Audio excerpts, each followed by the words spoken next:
Good afternoon. I'm Tom Simkin, Vice President for External Affairs here at the Daniel Morgan Graduate School. Welcome.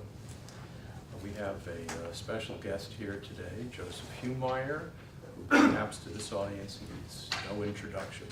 Certainly he needs no introduction here. Semper Fi. He is a very distinguished scholar and speaker, focusing on the very understated in the general political arena, and yet so important problem of influence of Iran, China, and Russia in Latin America. And he's alerted many of our top policymakers to this sensitive issue. And here he is to enlighten us a bit today. May I introduce our partner of Daniel Morgan Graduate School and my friend, Joseph Humire.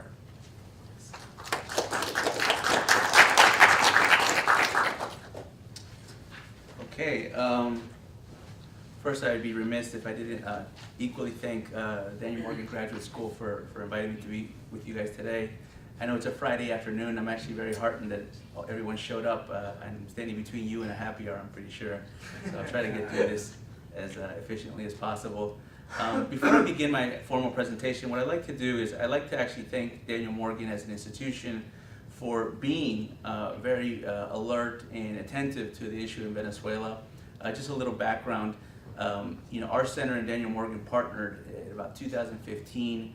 At the time, the university was just, I think they started a little bit before then, but they started to operate here in Washington. And one of the first issues that we began to discuss together was Venezuela. I remember we did a Western Hemisphere Security Forum in this room in 2016. Venezuela was very much a part of that conversation. Afterwards, the university approached me because they were doing a tabletop exercise, which is equivalent to some in the military context, like a war game exercise with their students on Venezuela. So they planned for many scenarios. In fact, one of the scenarios they planned for, in terms of an academic exercise, was the dissolving of the National Assembly. And that, obviously, as we know, did happen the following year. In 2017, we had another Western Hemisphere Security Forum, a much bigger one, out in the Reserve Officers Association down by Capitol Hill. And again, we had a very lively panel on Venezuela. Matter of fact, that's probably to this day the most lively discussion I have been a part of on Venezuela to this day. So the video is online if you guys want to take a look at it. And then very recently, last year, we partnered together once again to do a special talk at the Capitol Visitor Center in the Congress on the refugee crisis of Venezuela, which I think some of you might have been in attendance for that. So Daniel Morgan Graduate School is no stranger to this issue. They've been working on it. I've been trying to help. So particular thanks, thank you to you, Tom, for all your work on this, to Frank as well for being involved in this particular issue. Let me just begin by just kind of introduce myself a little bit for those that don't know me. My name is Joseph Humire. I'm the Executive Director of the Center for Secure Free Society. We are a new national security think tank here in Washington that looks at something that the Defense Department calls trans-regional threat networks. What that is basically proliferators, terrorists, criminals, and all kinds of illicit actors that don't just move nationally, or doesn't just even move transnationally. Today's day and age with globalization, it truly is trans-regional, where they can move from Asia to the Middle East to Africa to Latin America in a matter of days, if not sometimes hours. So we look at these threats and we look at how they manifest themselves here in the Western Hemisphere. In fact, last year, I think it was in October if I remember right, I was invited by the Defense Intelligence Agency to give a briefing on Venezuela. And it was within the context of the potential to designate Venezuela as a state sponsor of terror. I think some of you may remember that was a consideration. I think the Washington Post or somebody in the media wrote an article about this. So in that sense, we had this conversation, and one of the first things I told the folks at the DIA, I said, before we have a conversation about potentially designating Venezuela with a state sponsor designation, we have to understand the roots of the crisis. And I said something very bold at the time. I'm in a room full of intelligence community members, military members, and I said to that audience, by this time next year, meaning by December 2019, this will be the #1 issue in this country. And this will most likely even be the #1 issue in the world. And that's a very assertive statement to say, particularly with that audience. But the reason I said that was because we were looking at the center, and me in particular, we were looking at the numbers, at the metrics. Let me tell you something you do know. Venezuela is by and large probably the worst humanitarian crisis in the world today. I know there's more displacement in places like Congo, there's more refugees in places like Syria, but if you combine the economic dimension of the crisis, it is untenable. Last year I think it ended at 1.3 million% inflation, which is super hyperinflation, and the IMF projects that to be 10 million by the end of the year. I don't know what 10 million% inflation looks like, to be honest with you. At that point, I don't think currency matters anymore. Matter of fact, I think it literally does become cheaper than toilet paper. So I think that's something. I don't know if some of you saw. There's a graph that somebody put out recently about how inflation has moved to hyperinflation throughout the world in the last 30 years. And what's very notable about that is you see, there's Zimbabwe, even Bolivia, other countries. Everyone kind of moves around cyclically until the #1 spot of top hyperinflation in the world. And then in the last 6 years, it's just Venezuela, all the way to where it's not even close. Zimbabwe, nobody else is even close. The economy has suppressed by 50%. That means it's contracted. Half the economy is gone now from Venezuela. And what's interesting and tragic about that is not just that, there's other cases in countries that have contracted their economies by 50%, but what's particularly instructive about the case of Venezuela is the rate of the deceleration. It contracted 50% in 3 years. That's a tremendous deceleration for any economy, which I think has provoked and prompted the crisis that we're experiencing today. 9 out of every 10 Venezuelans live in poverty, 6 of them in extreme poverty, and your average Venezuelan loses upwards of 22 pounds a year. This is the worst humanitarian crisis in the world, and I think that's one of the reasons we're having this conversation, one of the reasons all of you are probably hearing about it on the news or working on these issues. But let me transition from that. That's what you know. Let me transition from that by telling you, before I tell you what you don't know, I want you to forget everything you think you know about Venezuela. I know there's actually some friends in the audience, very knowledgeable individuals on Venezuela, so you know a lot, and I've learned a lot from you on this issue, but there is no textbook for how to deal with this situation. There is no theoretical model for how to understand this crisis. We're proceeding into uncharted territory in the era of great power competition. This isn't just about socialism. Clearly, socialism is a culprit. Clearly, if you do socialist policies, you end up with economic disasters. But that's happened in the world before, and we've seen that in other cases. This isn't just Cuban occupation. We have seen Cuban occupation in many countries in Latin America, and the Cubans are very involved in Venezuela, but they're not alone. This is also not just a narco regime. This isn't just drug trafficking that's fueling the regime in Venezuela. We have had narco states with Cuban influence in Latin America before. That is not a new phenomenon. What we're seeing in Venezuela is completely different in terms of its form, but also in terms of its function. So I want to continue by making a statement that kind of couches the rest of the presentation and my perspective on the crisis in Venezuela, which is that we're not dealing with an incompetent regime. We're not dealing with a regime that does not know what it wants to do or does not know how to get there. The Venezuelan regime is exactly where it wants to be and has been able to control the internal chaos in their country to foster regional instability. Because if you control the instability, you're not unstable, but everybody else is. And the way they control the instability is through a revolution, which has a name. It's called the Bolivarian Revolution. Pretty sure most of you are familiar with it, and it began long ago. So what I like to do, and for those that know me, I travel to Latin America quite a bit. Actually on Monday I'm heading back to Colombia. I've been to Brazil recently. I've been to Peru, Argentina. So I spend more time in airplanes and hotels than I do here in Washington. But the good news of that is I've had a chance to interact with many policymakers around the Americas. And I tell this story to kind of elucidate this connection that I'm going to be making today with the Middle East and Syria. But I started by telling a story that everybody's very familiar with, right? And what I like to do, and some of you might have heard me already tell this story, so just, ignore me for a minute. But for those that haven't, what I'd like you to do is I'd like you to visualize who I'm talking about when I tell this story. I'd like if you could put an image in your head of the person that I'm going to be telling the story of. And he's very critical to the Bolivarian Revolution. So in the 20th century, there was an ambitious military leader, a lieutenant colonel, who had the idea of unifying a region under one socio-cultural identity, using nationalism as a hook.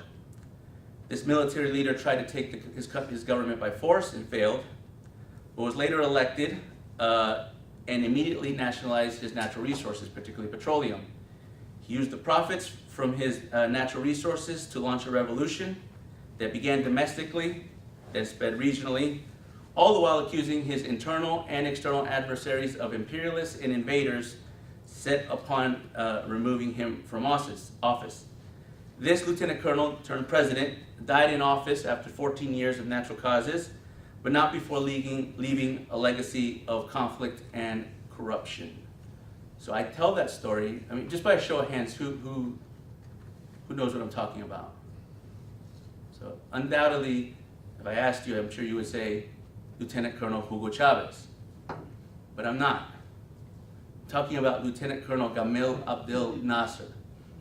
The story of Lieutenant Colonel Gamal Abdel Nasser is identical to Chavez, not just because of the trajectory that their dictatorships took form, but through history and migration. There is a direct linkages to these revolutions. The movements, beyond being the president of Egypt, the movements of pan-Arab nationalism dominated politics in the 20th century in the Middle East, led to civil wars in places like Lebanon and later Syria, and led to the rise of the Iranian Revolution. And those who studied Iran and current contemporary politics in the Middle East know that the Iranian Revolution that gave birth in 1979 would not have been able to export itself throughout the Middle East had it not been for the remnants of the Arab nationalists that came before them. So what happens is so much of the focus today is on Nicolas Maduro as an individual and the regime as a whole that we almost forgot about the Bolivarian Revolution.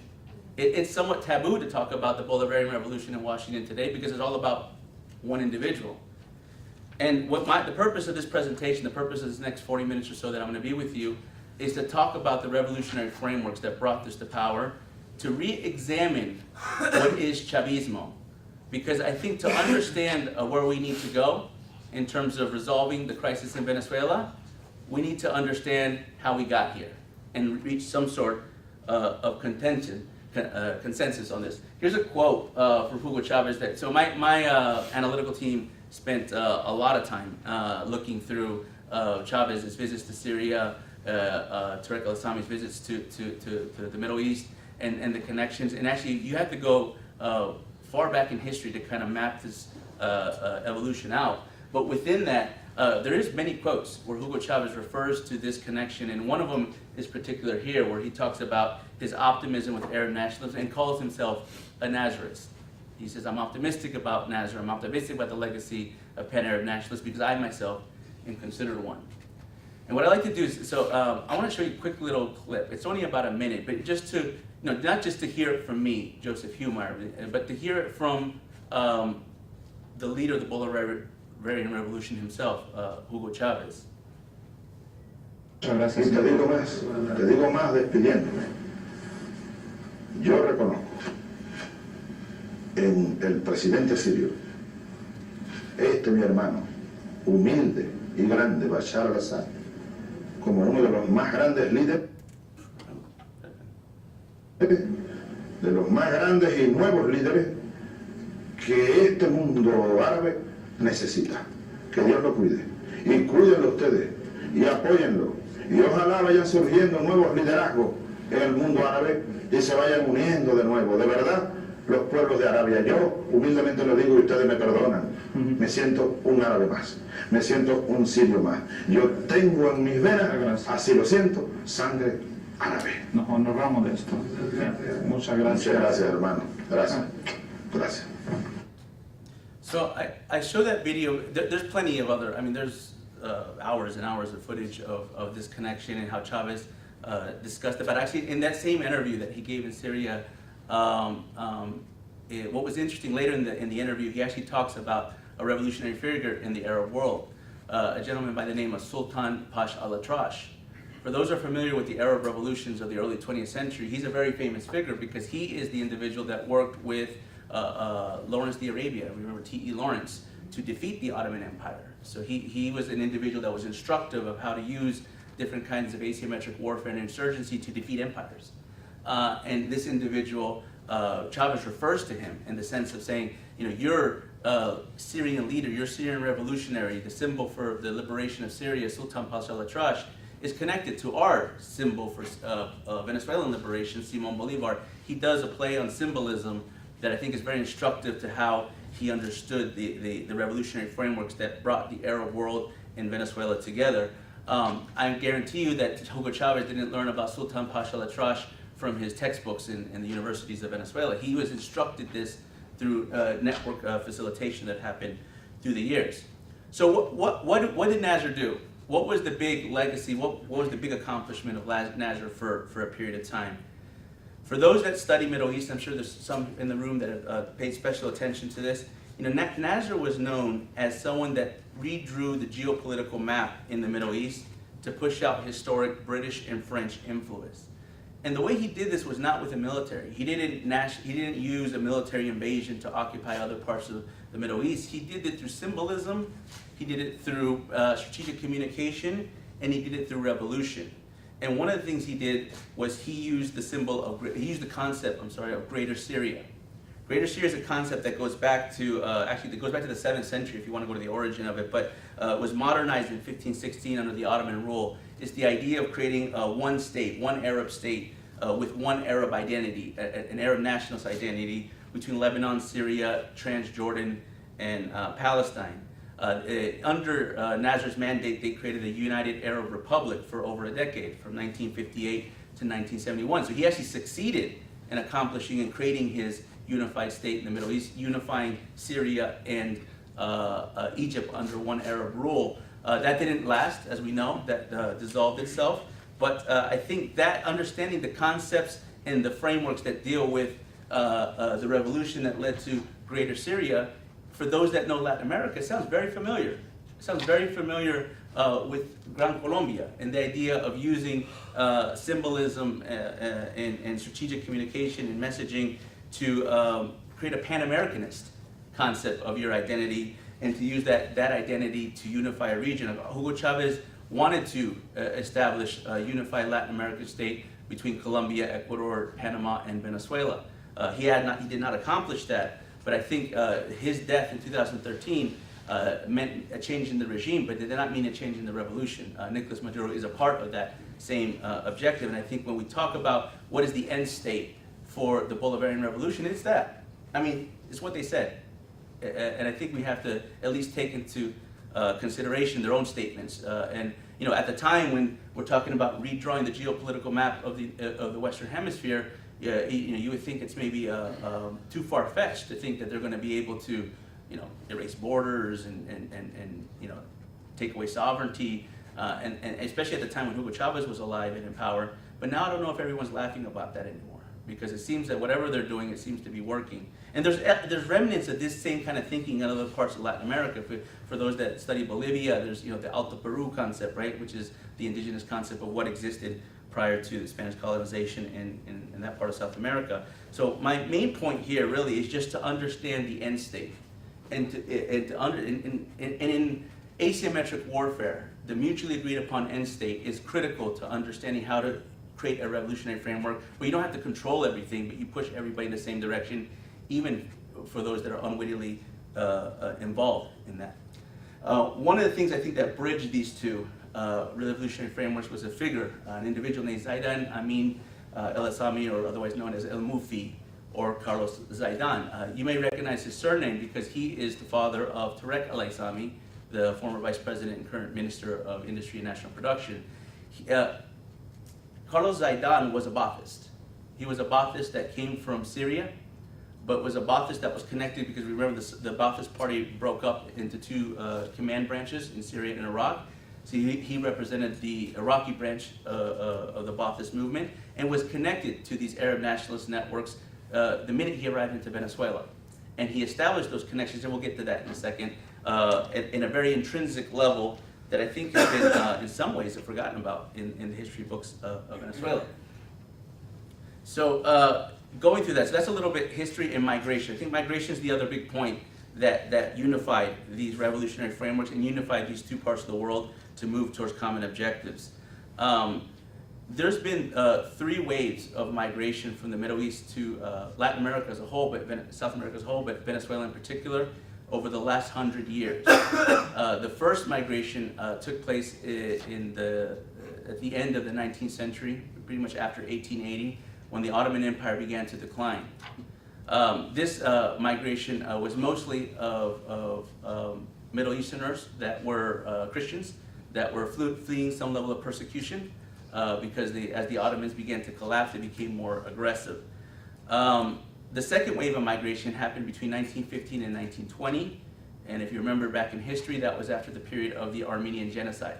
So that's another wave of Maronite Christians, mostly from Armenia and Lebanon, that fled to South America to flee persecution, as well as other parts of Europe and even the United States.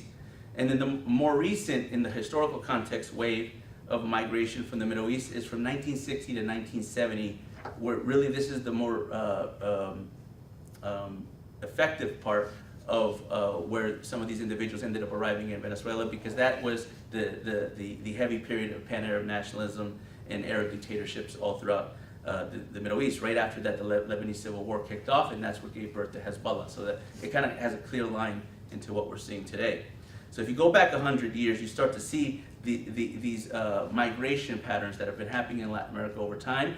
And one of the things for those that study migration and refugees in particular, a lot of these were refugees. One of the reasons they call them turcos, right, in Venezuela and Latin America is because they weren't all from Turkey, but because the Ottomans controlled the refugee camps and the refugee outflows, they gave people Turkish passports, even though they weren't originally from Turkey. So everyone became a turco in Latin America, even though their origin might have been from Lebanon or Syria or elsewhere. Within that, there's a concept called rat lines. Rat lines it's made more famous during the flee of Nazi war criminals after the World War II and the fall of Nazi Germany. Rat lines are clandestine networks and clandestine routes that essentially infiltrate refugee outflows to be able to establish networks. This is not just about moving individuals or terrorists, this is about moving networks. And in order to move mass networks, and I'm talking about hundreds if not thousands of people, you need this basically mass movement of internal displacement in the country and then outflows externally. And rat lines has been a thing, moving from the 20th century all the way up into common day. These themes of refugees and rat lines is critical when you talk about exporting revolutions. Right? The Iranians, this is what they do. Iran, the Iranian revolution was never intended to end at the border of Iran. It was always intended to extend beyond throughout the Middle East and actually all throughout the world. So refugees and rat lines is one of the methods on a way to do that. So within the rat lines that were established from the Middle East to Venezuela, there's one in particular that gave birth in a city called Al-Suwaida, which is it's in southwestern Syria. It's an area dense with Druze population. Druze, the ethno-religious minority in Syria and the Middle East that resides mostly around southern Syria, southern Lebanon, and northern Israel. So this is interesting in the terms of the reverse migration. Because I talked about the 3 waves of migration that came from the Middle East to Latin America, and particularly Venezuela, but there was a reverse migration that happened, coincidentally, after 1998. And that's of Venezuelans going back to Syria. Al-Suwaida currently, this is per the census, it's actually old, this is old data because it's per 2010 census. There's upwards of 250,000 Venezuelan-born dual citizens in Al-Suwaida residing today. My research team has gone to Al-Suwaida, and you see Spanish being spoken fluently in the southwestern Syria, salsa being danced at the family gatherings, eating arepas, and all the stuff that the Venezuelan culture, the beautiful parts of the Venezuelan culture being represented in the heart of the Middle East. They've established a diaspora after Hugo Chavez came to power that is very important to understanding this network of what's being transpired into the current conflict and crisis in Venezuela today. So the main thing I want to leave you guys with before we get to the next part of the presentation is the Bolivarian Revolution has a framework. It was built on a concept. It was built on theory and practice of how revolutions have been successful throughout the world. It didn't just deal with the Cuban Revolution, because the Cuban Revolution was successful in Cuba, but hasn't been too successful in other parts of Latin America, and believe me, they've tried. My parents' country of birth, Bolivia, I mean, the Cubans tried time and again to take over the country, and famously, that's where Che Guevara was killed. So one of the things that happened was the switch from using guerrilla warfare, which was very much a Cuban strategy for how to conquer a country, to migrating that to insurgency. And in that, I think Venezuela is really the lesson to understand how that transition took place. And I mentioned the rap line and these refugee networks. One of the first most notable Syrian refugees to arrive in Venezuela was in 1962, when Nehemet Chagin Simon, otherwise in Venezuela known as Simon el Árabe, arrived in Venezuela in '62. If you remember, the communist, the Partido Comunista de Venezuela, time and again was trying to take power by force using guerrilla warfare tactics, and just kept failing, to the point that in 1964 they got detained and they were arrested and put in the San Carlos prison. Well, the person that broke them out was Simon el Árabe. Not only did he dig the tunnel and break them out of prison, but he also trained them and taught them and said, listen, forget about that guerrilla warfare nonsense. It doesn't work. He said, look what we're doing, look what the Ba'athis are doing in Syria and in the Middle East. You know, just infiltrate your military, use your military to do the job for you. And that's the Arab nationalist way. So he introduced the concept of insurgency to excel in information operations, to excel in intelligence operations, counterintelligence operations, and propaganda. And to use that to do a concept in insurgency which is called compartmentalization. Compartmentalization is perhaps the most important concept in an insurgency, because it's how you be able to establish clandestine networks. So I'll try to simplify this as the best I can. Compartmentalization basically means that we have a network, right? So say everybody in this room is a network, and we decide that we want to fragment our network so that we can infiltrate other aspects of our adversaries. So we fake a fight, you know, me and Tom no longer get along, and then I send Tom to go to a competing university, and he becomes their president. And now, you know, we're competing, but me and Tom are still friends all along. And that's the idea. That's a very simplistic way I understand for the academics in the room. But that is essentially what compartmentalization is. And if we look at just kind of the history of what's been with the Bolivarian Revolution, Hugo Chavez and Chavismo and Madurismo and all that, it's deception, right? Time and time again, they deceive us. They lie to us. They tell us something and it turns out to be something else. It's because and that's not just because they're really good at lying. That's because it's part of the strategy to compartmentalize your networks and work with your opposition, your adversaries, to be able to use not only your narrative, but build their counter narratives and establish the conditions for a successful revolution. So the Bolivarian Revolution was formed as an insurgency that excelled in asymmetric warfare and used asymmetric warfare to capture the government in Venezuela, then used the government of Venezuela to collapse the country, and is now using the Venezuelan government to destabilize Latin America and delegitimize the United States. That's the history in a nutshell of what we're seeing today. Another important figure, just to kind of put this into the context of history in the Middle East, we were talking a lot about Tarek al-Assami and his family. Well, one of the prominent members of his family is one of the founders of the Ba'athist movement in Syria and then in Iraq, is Shibli al-Assami. He's this individual right here in the center. If you can see, that's Saddam Hussein right to his right, and this is Michel Aflaq, the more prominent founder of the Ba'athist movement. So as you can tell, we're not talking about just, you know, Simon el Árabe was kind of a more political operative, kind of clandestine. Shibli al-Assami was not a clandestine operative. He was a major political figure in the birth of the command structure of the Ba'ath Party in Iraq and Syria. To me, there's no coincidence that we're seeing remnants of this in Venezuela today. So this is where we're at now, right? After, you know, that big history lesson to kind of just talk about how the network has evolved. But I think this is what I think most of you want to talk about, most of you probably interested in, is how does the regime and the revolution manifest itself today? And there's important points here I want to make. The first is that I think we have to begin to understand how the structure of parallel states are formed. This isn't, I think in the West, especially in the Westphalian system, we tend to want to look at our system and look at president, vice president, minister, and think that that's the command structure that we should be dealing with, especially on the diplomatic level. That is how we dealt with. A president deals with the president, minister deals with the minister, mill to mill, and so on and so forth. But in Venezuela, that's not the case. They no longer work under a Westphalian system with a command structure that looks like a representative democracy. They have a parallel state in Venezuela, which is not properly understood.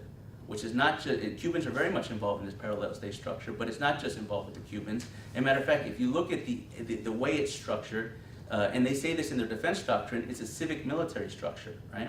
But I think if you look at the parallel state structure, it's a civic paramilitary state structure, where it doesn't depend on the conventional armed forces, but as a matter of fact, it depends on the irregular forces, the militias, the colectivos, the FAIs, all these, the terrorist groups, the ELN. All these groups have been organized in a command structure that they control geographic territory, and then they put them in touch, not with the congressmen, not with the National Assembly, but with mayors and local councilmen at a grassroots level. If you study the history of the Ba'athist structure, that's exactly what they did in Syria. That's how Hafez al-Assad overthrew his government to come to power. That's the father of Bashar al-Assad. And so I call this a civic paramilitary criminal parastate structure, which needs to be studied and understood to really understand how we're going to deal with the crisis in Venezuela. Robert Paxton, a famous American historian, has wrote about the parallel state. I think that's very prominent to understand today solutions for the crisis in Venezuela. And other point I want to make on this is that if we appreciate this, if we appreciate the history, the migration, and we appreciate this new concepts of asymmetric war, then we should understand that the military, right, the Bolivarian armed forces, is not the key to solving the problem in Venezuela. I think it's a mistake to try to depend on the military in Venezuela when the military has been broken down over time. Right? It's just as analogous. I know some of you here are formerly of the Venezuelan military and know this better than me, but put this in analogous terms, right? We all appreciate that PDVSA is broken as an institution, right? None of us expects that PDVSA tomorrow is going to just start producing petroleum, producing oil at the rates it used to back in its heyday in the 90s, or even the 2000s for that matter. So if we appreciate that PDVSA is a broken institution, why can't we appreciate that the military can also be broken as an institution? Meaning we can't just ask the military to wake up tomorrow morning, to organize itself, to defend Juan Guaido, and to create a whole combat readiness, effective strategy to deal with irregular forces that have been in the country for more than 50 years. It's not practical. Within that, I think it's important to understand why Hugo Chavez broke down the military, because he knew, every dictator knows, that their number one threat is the military. If they allow the military to grow and to maintain power, they eventually probably will get overthrown by that same military. The Arab nationalists for sure knew this. This is why they infiltrated them. And I think within that, there's something, for those that haven't served in uniform, I will tell you that there's a concept of combat readiness, right? You don't just go to war. Nobody just wakes up and just say, okay, I'm gonna go deploy, and I'm gonna go and start to engage in combat operations. There is a period of maintenance, training, evolutions, and workups, as they're called, pre-deployment workups, to be able to be combat ready, to be able to engage in combat operation if it is so required. So let me ask you the question, who in Venezuela, who in the Bolivarian Armed Forces is combat effective? Who has combat readiness? Vladimir Padrino Lopez. I mean, they've been involved, I think, in drug trafficking and money laundering for so long, I don't think they even remember how to do a formation, a tactical formation in a combat scenario. So I think this is one of the important lessons with this slide to understand. And I think it's been somewhat of over-reliance on the Venezuelan military to try to solve this problem when it's not theirs to solve. One of the individuals I want to point out here, because I think in this parallel state structure, he gets underplayed, but I think he's one of the most important, is this gentleman right here, Ghazi Nasser al-Din. And I think this is just to give you, like, in a sense, an understanding of how much we don't know about what's happening in Venezuela. So this is an individual that's arrived from Lebanon to Venezuela in the mid-1990s, became a diplomat in 1999, I'm sorry, as soon as Hugo Chavez became president. He then, in 2004, 3 or 4, I can't remember, he was stationed in Syria as Ministro Consejero, so essentially kind of a charge d'affaires in Syria, working at the embassy there. And in 2008, he was the political representative to his home country of birth in Lebanon. He left Lebanon, I think, in 2011-12, and is back in Venezuela, and he runs a think tank. But Ghazi Nasruddin, just so we can get a sense of that, who is Ghazi Nasruddin, right?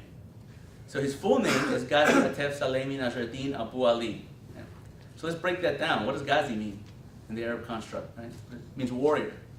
Atef is the name of his father. Salemi is the name of a clan. Nasr is Nasr. Al-Din is a city in Mount Lebanon. Abu Ali is the son of Ali. So what does that transliteration mean? He's a warrior from Lebanon. That's a war name. That's not a real name. And that's the individual, that's the first individual that was sanctioned by the Department of Treasury back in 2008 for facilitating movements for Hezbollah. He was later placed as a person of interest by the FBI in 2012, and to this day, no one really knows how his network operates. And he's just one individual. I mean, he has a family, and those of you who have been studying this know he has a very extensive family that goes all throughout Latin America, and even here into the United States as well. One of the things that Ghazi's been accused of the most has been, he's probably like the #1 connection between the Venezuelan government and Hezbollah, because he was directly sanctioned for that activity and facilitating connections to Hezbollah, particularly in the area of financing and travel. And one of the things that subsequently he's been accused of is the idea of providing documentation. We've heard this through many media reports, investigations, congressional testimony. I myself testified before Congress on this issue. And one of the things we talked about was the provision of documents, identification documents from the government of Venezuela to suspected members of Hezbollah or other terrorist groups from the Middle East. And one of the things that was kind of lost in that conversation was it wasn't just about documents. It wasn't just about a passport or an ID card. It was about creating identities. And we examined this very closely at my center, and I say this is very high-level tradecraft. Any former intelligence officer, case officer will tell you to get another government to legitimize your identity, not just through one document, but through a chain of custody of documents that gives you a birth certificate, ID card, bank records, property records, passports. So you have a whole Venezuelan identity, and you may never even step foot in Venezuela. That is high-level tradecraft. And what we began to see when we examined these cases, and this is an interesting point, it's not just Hezbollah, right? When you start looking at the surnames of who is coming, we're talking about the Nasruddins, the Al-Atrash, the Husseinis. You remember Sultan Pasha? Who are these people? These are Arab nationalist families. These are prominent Arab nationalist families from Lebanon, Syria, Jordan, that were involved in the hierarchy of the Middle East going back to the 11th century. These are dynasties. And for those who appreciate like the Game of Thrones or those kind of analogies, you see how dynasties can shift and move over time. So this was a much more serious problem than just facilitating terrorist movements. Hezbollah has been able to get government documents from other countries historically for the time. When they created the Amia bombing in 1994, they got documents from Greece, for instance. So this is not, Hezbollah getting a passport from Venezuela is not a new modality in the counterterrorism frameworks. But being able to establish a network with Arab dynasties, that's interesting. And so this leads me, and I'm getting towards the end, this leads me to the man of the hour, Tarek al-Aissami. So this, I think, to understand who Tarek al-Aissami really is, and to understand his position, placement, and power in Venezuela, you have to understand this history. You have to understand how the revolution has evolved. You have to understand it's not just about Nicolas Maduro. I mean, if you ask me, if Nicolas Maduro leaves tomorrow from Venezuela and he's still there, I'm just as concerned, or maybe even more concerned, because I'm wondering what vacuum he's going to occupy that could create more instability in the country. So this is a little bit of the big messages that I wanted to say. But I'm going to leave with some tactical things. I don't know how we're doing on time, but I think we have a little bit of time left. I did want to touch on Iran a bit because before you even begin to understand Iranian influence and penetration into Venezuela, you have to understand that history. And in that context, it starts to make sense some of the Iranian actions that they took in Venezuela during the period of Hugo Chavez. One of the more infamous was this flight that used to be taken from 2007 to 2012. It was a code-share between the Iranian state airline, Iran Air, and the Venezuelan state airline, Conviasa, which took a weekly flight from Caracas to Tehran, and then later Caracas, Damascus to Tehran. That's been well documented and well reported by you can see some of the pictures, like nobody was on these flights. So the question is, what were they actually shuttling?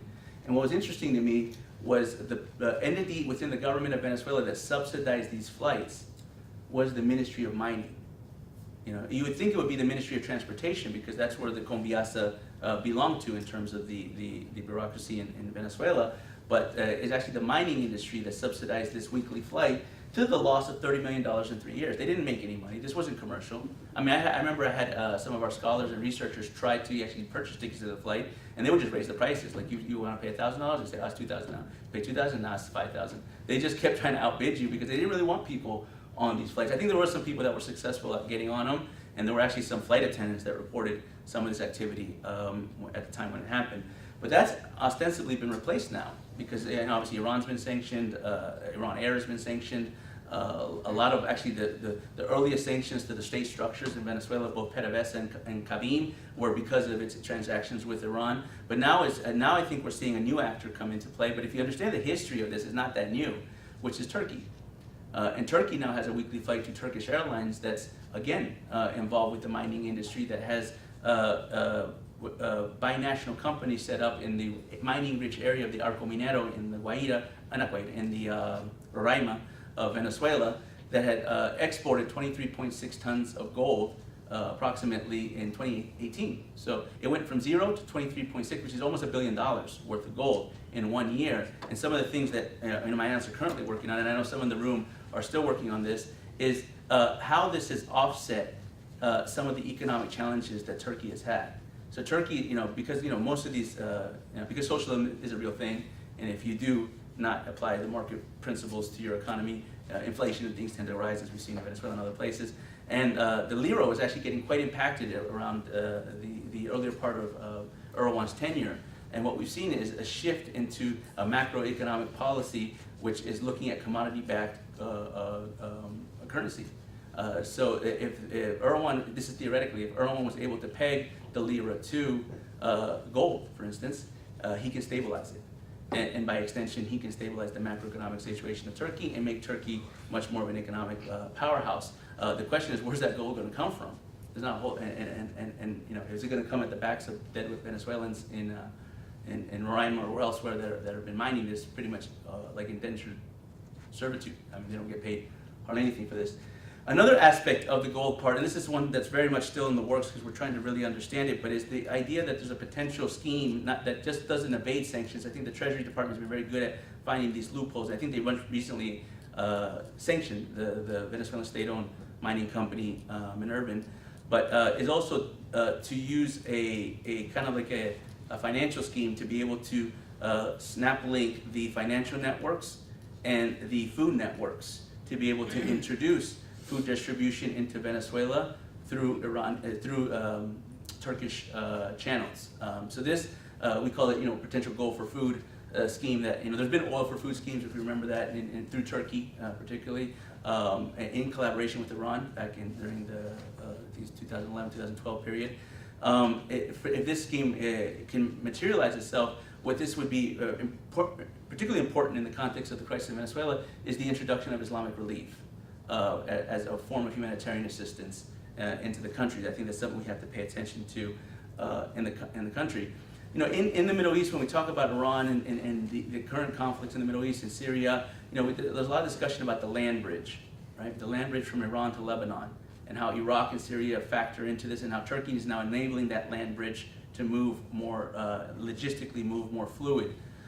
Well, if that's the case, if that's why Bashar al-Assad's still in power, because he has the land bridge, then that could be why Nicolas Maduro stays in power, because he has the air bridge, the logistical network to be able to facilitate Iranian operations, and not just Iranian, Turkey's operations, Russia's operations in the Western Hemisphere. And so you're not going to lose that logistical advantage easily, and you're not just going to give it up without a fight. So this is the strategic scenario as we see it today. And when I say we, me and my center, this is what we're looking at today. We're looking at a strategic scenario where the fundamental aspect of the conflict in Venezuela, because I don't think it's just a crisis now, I think it's evolved to a conflict, is managed, executed, and controlled by extra-regional actors. Cuba is on the ground managing the situation. Cuba is very competitive in counterintelligence. They manage robust human intelligence networks, and they have knowledge of Russian in Chinese military equipment, so they have a comparative advantage in this, but they're another proxy. Right? Cuba is controlled by the same people. And so these four, I was at a dinner the other night, and we were talking a little bit about this, and I like the way it was framed. This is the first major test of great power competition, where the United States is really legitimately going to be challenged by other multipolar powers.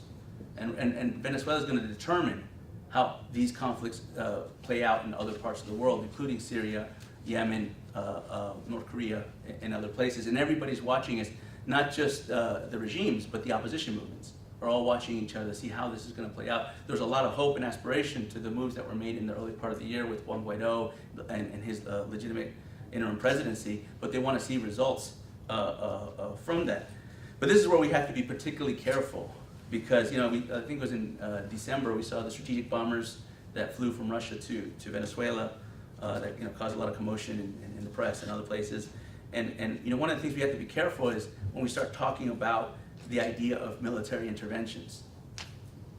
So at the center we did another analysis that looked at the echo chamber among the narrative of a military intervention by the United States into Venezuela. You know what's interesting about that? More than 60% of all the media out there on U.S. military intervention to Venezuela is managed by Russian state-owned press, Iranian state-owned press, Cuban state-owned press, and Venezuela state-owned press. And they have a network out in Spain called Network 50, No 50, that's essentially created the megaphone to be able to push that narrative all throughout the world. Why? Because they're trying to raise the expectations of the Venezuelan people to make them think that the gringos are coming to save them. So even if we do, and they know that if we do, it's a mistake. So we're damned if we do, but we're damned if we don't. And it's a very brilliant strategic communications on behalf of them. So we have to be very careful about how we talk about that. That's not to say I'm in agreement with the all options on the table narrative, because I think in this low intensity side of the conflict, psychological operations is key, and you have to destabilize your adversary. So they shouldn't know what our plans are, and they don't need to know anything, and all options are always on the table. So I'm in favor of that. But when we talk about military intervention, and the second part of that, and I'll start to end with this, is because fundamentally, this is not a military conflict. Asymmetric war is not won by conventional military forces. Matter of fact, the only way you guarantee you lose an asymmetric war is to rely on conventional force. That's the lesson from Iraq. That was a lesson from Vietnam. You win asymmetric war by using asymmetric force, and we have to get smart about what asymmetric force is. It's not just using intelligence, and it's not just using media. It's a robust frame of looking how societies develop. You have to get not just a whole of government approach, you have to get a whole of society approach. There's a whole other lecture I could give you about asymmetric war, but we have to get smart on that if we want to solve this crisis, and not just pretend there's a magic pill that you're going to give to a Venezuelan military general. He's going to just come and save the day. This is not the movies. This is real life, and they have prepared for more than 50 years for this specific scenario, and we have to get smart very quick. There's a couple of things I want to talk about, but I'll leave it for the Q&A, and I want to give time for questions. I just conclude with, Syria was a very instructive lesson for us in the United States. When the civil war first happened in Syria in 2011, I remember the discussions we had in Washington, and everyone thought a weak Bashar al-Assad is a good Bashar al-Assad. It'd be easier for Bashar al-Assad to be ousted from power. And what we learned, 8 years later, is that a weak Bashar al-Assad, all he is an easier Bashar al-Assad to control by the Iranians, by the Russians, now the Turks, Hezbollah. And so if Bashar al-Assad stays, and we lose access, and so we just pretty much leave. So in that lesson, I think Syria is the most useful comparison to Venezuela, and you could describe Syria in one sentence as a humanitarian crisis that catalyzed the largest refugee outflows in the world, with a strong presence of Russia, Iran, Hezbollah, and Turkey. And unfortunately today, that is Venezuela. So I'll end with that and open up for questions. So thank you for your time. Could you please wait for the microphone? And Joseph, you can call on people, and I'll turn the microphone.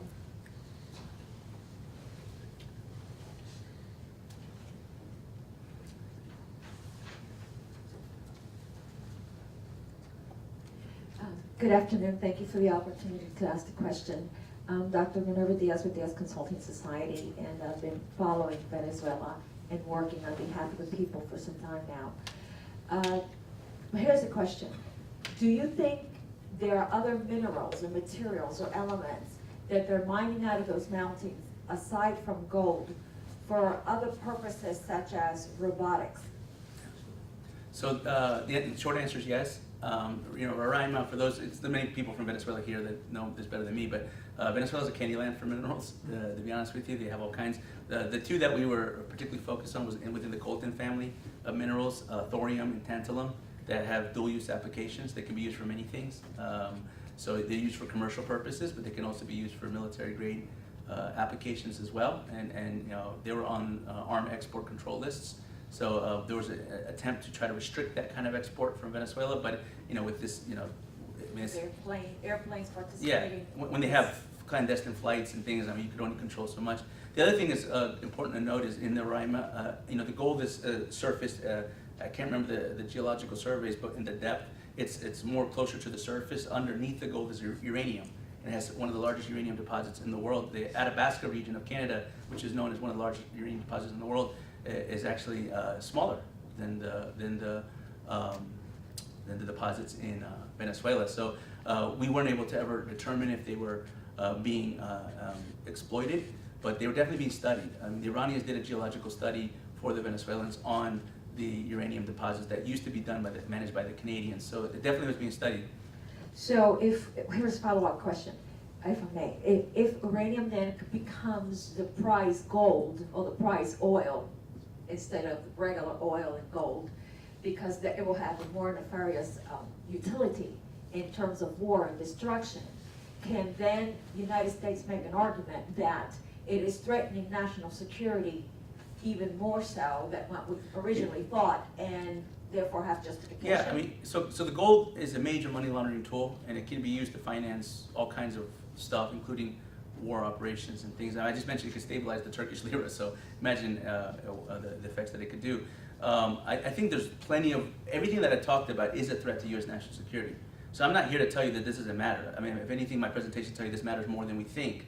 But my also caution is that because it's a threat to the U.S. national security, that doesn't just mean we have to engage with only military tools. We have an incredible toolbox that we can use in our arsenal of U.S. national security that we haven't even begun to fight. All right, thank you.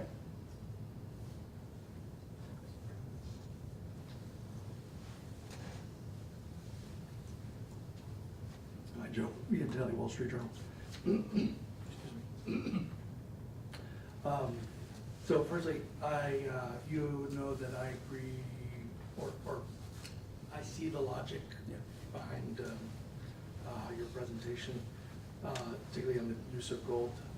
But I will point out that the lira stabilization was in great part due to Erdogan calling up all of his bankers and saying, if you're actually a loyal Turkish fellow, you will be buying the lira. But The that benefits leads, of being a dictator.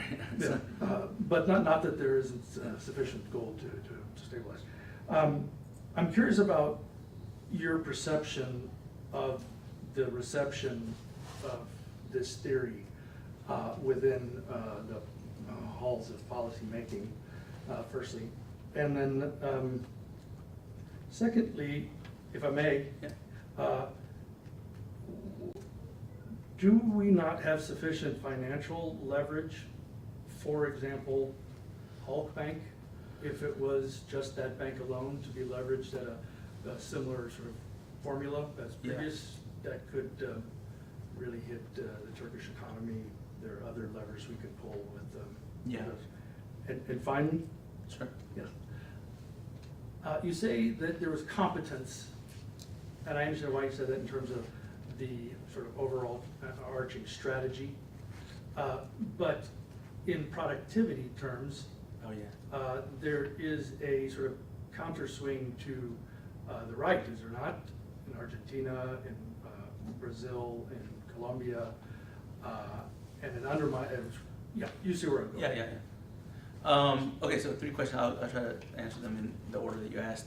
Well, Ian, I think we talked a lot about the gold and the networks that are involved, and I think one of the things is I agree with you that the response from within the U.S. policy framework has been catch up on this, trying to obviously intelligence get our intelligence insight into the problem to understand all the multiple dimensions. The first dimension that was the easiest to read that I could determine, obviously I'm not in the classified discussion, so I'm not referring to anything there that I shouldn't be, but I'm just talking about what was discussed in public settings, is the sanction evasion. That was the easiest one, which is why I think they sanctioned the gold industry last year, because they clearly saw this was an alternative financial conduit to be able to evade the 70 plus targeted individuals that were sanctioned by the US government in Venezuela. They also potentially thought that this could be helping Iran evade sanctions, but they were never able to prove that, so I don't think that's ever been implemented. But then as we start to cut through the layers and you start to see sanctions evasion as one component of this, money laundering seemed to be another component of it. And they started looking to the anti-money laundering aspect of the problem set. I think honestly gold has become one of those things that it's just this high fungible commodity that almost is used for multi-purpose. Just like if you conceptually think about it in the commercial world, how it's used, how's gold used? Like for, I don't know how many things, I mean, silver, gold, lithium, I mean, it's used for everything. I think in the criminal world, it's kind of similar. It could be used, it's multi-purpose, multifunctional commodity. To answer the sanctions question, well, let me go to the competence question. I mean, so when I say they're competent, they're not competent at running an economy, they're not competent at running a government, they're not competent at building governance structures or state institutions. They're competent at one thing, and it's to advance a revolution, to create a crisis and to establish conflict. That's what the revolution, I mean, if they were, like, so I believe the most successful revolution in the world is the American Revolution. But if we see how the American Revolution transformed and evolved into a representative democracy, you look today, I mean, I don't know if there's, revolutionary spirit in the American culture as there once was during the founding of the Republic. But that transition hasn't even close to being happened in Iran or any of these countries. They consider themselves successful revolutions, but they never successfully accomplished what they said they were going to accomplish. The only thing they're successful at is creating the conflict that they need to be able to advance the revolution. I'm skeptical whether they can actually get. I see if this is not a scenario we want to play out, but if this were to play out and the U.S. just pretends it wasn't, it just goes away. I mean, I honestly see them fighting each other. I see the Russians fighting the Chinese. I mean, they don't get along. The Iranians and the Turks. I mean, there's two empires that are separated by I don't know how many years in history. So I see strategic competition, learning into adversarial conflict between them. So we don't want to see that though, especially not on our side of the world, because that will be very destabilizing. And there was one question in the middle that I might have forgot on the sanctions side. Just the leverage. The leverage, yeah, the bank, it's correct. So I don't have the answer to your question on that. What I do know is, and I can share, is that there are some, because gold has become a major form of money laundering, there are important gold certification and gold trading companies that I get they get over. I don't want to say overlooked. They often get a pass to some level because it's so big in the industry of gold. I know there's in other countries in South America there were cases of major money laundering operations through gold refining companies that only existed on paper but didn't actually refine any gold. And when there was attempts to sanction them, there was arguments made about how that would affect the gold market in that particular country. So I'm not an expert on all of the dimensions of sanctions enforcements on those, but I do know from the I believe that Ambassador Bolton announced that they issued some sanctions today. Again, I'm not sure, but if that is the case, I know that President Trump said that we haven't issued all the sanctions that we can potentially do on Venezuela. I think some of the ones you might start to look at is 311 sanctions on gold institutions, and I think that may be something to look at as we move down. I do say this, that the administration is not ignorant to any of this stuff. I mean, they brought me into conversations on kind of similar things going back to 2017, and kind of knew that this was a direction that the regime was going to be moving to look at alternative finances.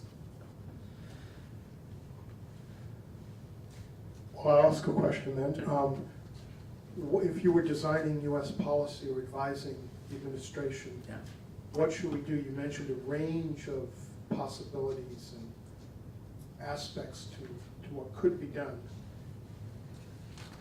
Okay, I'm glad you asked that question, Frank, because actually I had 2 slides, and I just want to use this as an opportunity. That wasn't actually pre-planned at all, but this is important in the framework of U.S. policy. Because if we were to look at where U.S. policy currently is, you would look right here in this quadrant 1, if you will, in point B. U.S. policy is based on a premise that the regime is doing everything it can to hold on to power. That all they care about is maintaining power. They're narco dictators, and all they want, like what a narco dictator wants, is to live their lavish authoritarian lifestyle in their country and control the population. So the strategy has been to erode the legitimacy of the regime through multilateral efforts, diplomatic pressure, and to attack and pressure the financial stability through sanctions and economic efforts to be able to erode the regime to the point of fracture, so that it would just break. And then once it breaks, options will be presented, and then hopefully the military or somebody else would take the matters, and the regime would go away, and we would move to a transition, which is, you've heard President Guaido say repeatedly, remove the usurper leaves, transition to a free and fair elections, and then they try to rebuild the country. But I think the administration is on this track, and I think there's going to be more pressure applied to get to this point of fracture. But I think we have to, at least as a contingency, be prepared if that doesn't work. If we just keep applying this, like Syria, if we keep applying this and it just doesn't hit that fracture point, if the premise was wrong, if the regime isn't just about this, if it's not just about narco dictatorships and they just want money and power, if they're trying to advance something, a conflict for instance, and they're trying to export a revolution throughout Latin America, then we have to be prepared that the regime is actually trying to fracture elements of itself, because it goes back to the insurgency model that I talked about compartmentalization, about how we'd be able to use different networks to be able to move a revolution into different countries. I mean, the Bolivarian alliance, as it stands, was multiple countries. Was Nicaragua, was Bolivia, was Cuba, at time was Ecuador, many satellite Caribbean countries, and each one of those countries has a mini Venezuela situation bubbling beneath the surface right now. We paid attention a little bit to Nicaragua, which looks like hopefully there's some positive news on that. I don't know, I haven't followed it, but I know Bolivia is a country that not many people pay attention to, but it has very much a similar symptoms. I mean, it's not going to all play itself out the same way. But they're also built on insurgency. They're also built on revolutionary frameworks, and we have to pay attention to it, because I guarantee once it hits D-Day in Venezuela and everything starts to move, Bolivia's going to blow up, or Nicaragua's going to blow up again, and they're prepared to utilize it in that way. So from a U.S. policy perspective, I think we have to have contingency plans if the regime power premise and the pressure strategy doesn't work. And what would I do? Well, this goes into fundamental of what an asymmetric warfare strategy is. We have to attack the source of support. We have to go after who we're really fighting. We're not fighting just the Maduro regime. We're not just fighting the Bolivarian. We're fighting the same people we're fighting in Syria, the same people we're fighting in Ukraine, the same people we're fighting in Yemen and South China Sea. We're fighting this network. They call themselves the multipolar force, and we have to engage in that holistic strategy of how they're operating all throughout Latin America. I think it's incompatible to me that the Lima group will get together and they will support Juan Guaido, and they will support their efforts to have the transition in the government of Venezuela, but they all sign agreements with Russia, they all sign agreements with Turkey, they don't even want to talk about Cuba. I think that's incompatible with any solution to the crisis in Venezuela. So without getting into a whole rant, I think, among all the asymmetric tools that can be used to engage in a region-wide effort to delegitimize and displace Russia, Iran, and China, I think intelligence is key. We don't have an intelligence network in Latin America. The Brazilians don't share information with the Argentines don't share information with the Central Americans. I mean, the Bolivarian alliance is efficient. The Cubans are good because they can move quick. They can move information from Cuba to Nicaragua to Bolivia to Venezuela very quickly, and they extend that to Iran, Syria, Russia, Turkey. So they're intelligence drives operations, and so they're prepared for all kinds of operations because of the robust intelligence network.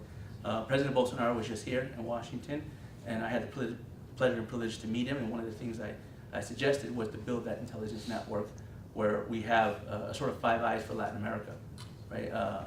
5 countries that can have cooperation agreements that, maybe for nothing else than just the Venezuela crisis, and a temporary provision to deal with the Venezuela crisis so that we can have intelligence sharing beyond just political forms. So that's it. Is that the last question? We have, so we go to 3:20? Okay. Yeah, sure. You could take another question. One more? Any other questions? Well, Maybe one okay. more. Armando Armas, I'm a Venezuelan National Assembly Congressman, actually. Very interesting Joseph. Thank you very much for your interest.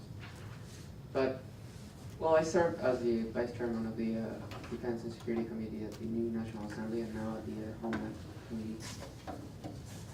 As a Venezuelan policymaker, committed to and aware about this conflict, as you say, that's my narrative through these years, that we're under conflict. What do you think we, not we should do in general terms, but within our teams, within our followers, especially within our constituents, is it fair for them, and I can say to my mom, when I talk to my mom, what do you think, he always asks, and my friends and family. Is it, how do we, to make, the specific question is, how do we introduce these sort of issues and these sort of themes, and not to put them as a traumatic thing, even though it is traumatic, but how do we have a agenda setting type of thing that it is